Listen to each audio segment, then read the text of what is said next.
May 17, 1954, the United States Supreme Court, under Chief Justice Earl Warren, overruled the provisions of 1896 Plessy v.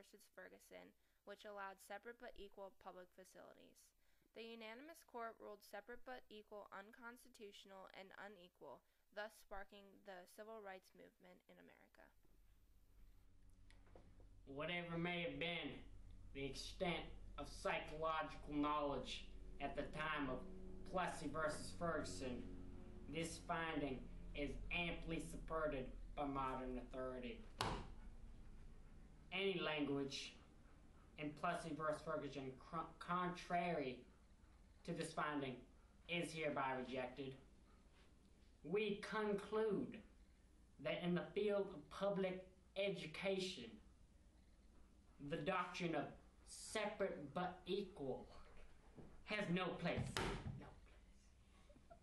Separate educational facilities are inherently unequal. Therefore, we hold that the plaintiffs and others similarly situated for whom the actions have been brought are, by reason of the segregation complained of, deprived of the equal protection of the laws guaranteed by the 14th Amendment. On December 1st, 1955, Rosa Parks took a seat on a bus in the first several rows of the colored section. When the bus filled up with white passengers, the bus driver moved the colored section back one row and asked 4 black passengers to give up their seat. All complied except Rosa. Rosa was arrested in violation of Chapter 6, Section 11 of Montgomery City Code. This event sparked the Montgomery bus boycott.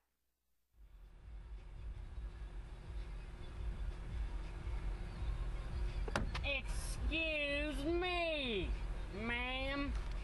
You're in my seat. Ma'am. Hey. What are you doing? I'm gonna call the police. Hey, get her. Excuse me, ma'am. You need to get out of this seat right now. I can sit here. Nope, you're coming with me. Come on. I'm buckled. Come on.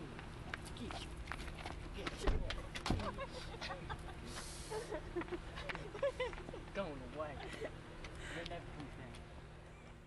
In 1960, 4 African American students sat at a whites-only Woolworth's lunch counter in Greensboro, North Carolina. When they were denied service, they refused to give up their seats and could not be arrested due to the lack of provocation. The 4 students stayed until closing and returned the next day with more students. This event sparked a sit-in movement in College Town throughout the North and South.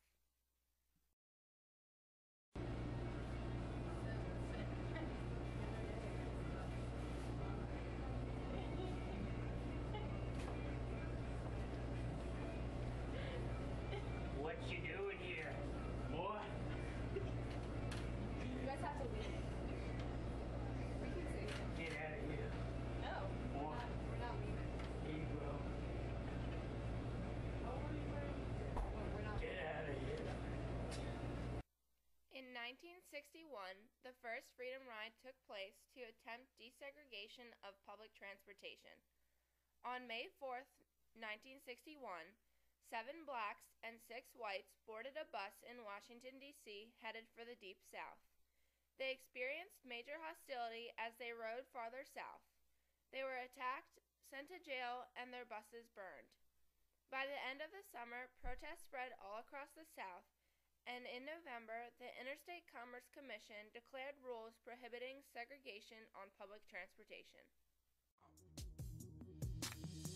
They see me rolling, they hating, patrolling and trying to catch me riding dirty,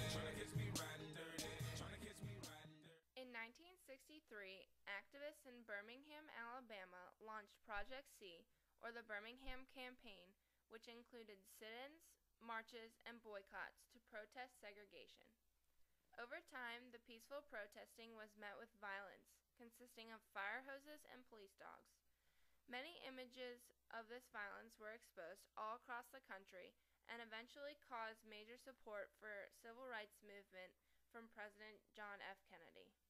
This marked the beginning of the end of the African American struggle for freedom. Who let the dogs out? Who let the dogs out? Who let the dogs out? On August 28, 1963, 200,000 Americans joined on the National Mall in Washington, D.C. for a political rally known as the March on Washington for Jobs and Freedom. This event was organized by civil rights and religious groups to enlighten Americans on the continued political and social challenges faced by African Americans. Martin Luther King Jr.'s I Have a Dream speech was a key factor in the march, calling for racial justice and equality for all. I have a dream that one day every valley shall be exalted. Woo! Every hill and mountain shall be made low. Yeah! And the rough places shall be made plain. Yeah! And the crooked places remain straight. Yeah! And the glory of our Lord shall be revealed. Yeah! And all flesh shall see it together. I have a dream today. Yeah! Woo! Following these events, African Americans started to gain their equality. In 1964, the Civil Rights Act was passed, banning segregation in public facilities and creating laws that stopped employment discrimination on race, color, religion, sex, or nation of origin.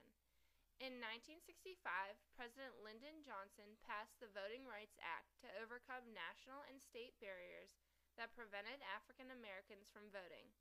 As the United States moved into the new century and into present day, African Americans continued to gain rights and equality.